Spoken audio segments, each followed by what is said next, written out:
உடல்நலக்குறைவால் உயிரிழந்த ரவுடி நாகேந்திரன் உடல் முன்பாக அவரது இரண்டாவது மகன் அஜித் ராஜா திருமணம் செய்து கொண்டார். இது தொடர்பான கூடுதல் தகவல்களை தருகிறார் எமது செய்தியாளர் சிவபிரகாஷ். முழு விவரங்கள் என்ன?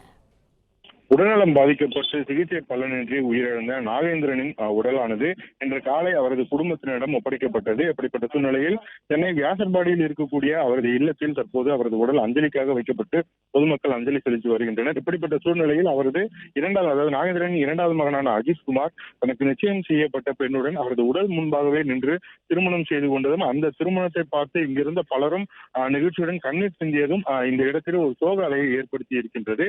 அஜித்குமாரை பொறுத்தவரை அவருக்கு கிட்டத்தட்ட 2023ஆம் ஆண்டே இந்த பெண்ணுடன் நிச்சயம் செய்யப்பட்டிருந்தது. அப்படிப்பட்ட சூழ்நிலையில் தனது தந்தை முன்பாகத்தான் இந்த திருமணம் நடைபெற வேண்டும் என்றும், அவர் அப்போது வழக்கில் காரணமாக சிறையில் இருந்த நாகேந்திரன் அவர்கள் வெளியில் வந்ததன் பிறகு இந்த திருமணம் நடைபெற வேண்டும் என்றும் அவர் திட்டமிட்டிருந்தார். அப்படிப்பட்ட சூழ்நிலையில் நாகேந்திரன் அவர்கள் எதிர்பார்த்த விதமாக உடல்நிலை பாதிக்கப்பட்டு உயிரிழந்த நிலையில் தற்போது அவரது உடல் முன்பாகவே அவரது திருமணத்தை தற்போது அஜித்குமார் அவர்கள் மாலை மாற்றி அவரது கழுத்தில், இந்த பெண்ணின் கழுத்தில் தாலி கட்டி தற்போது அந்த திருமணத்தை நடத்தியிருக்கிறார்.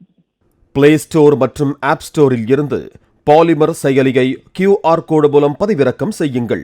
செய்திகளை உடனுக்குடன் பெறுங்கள்.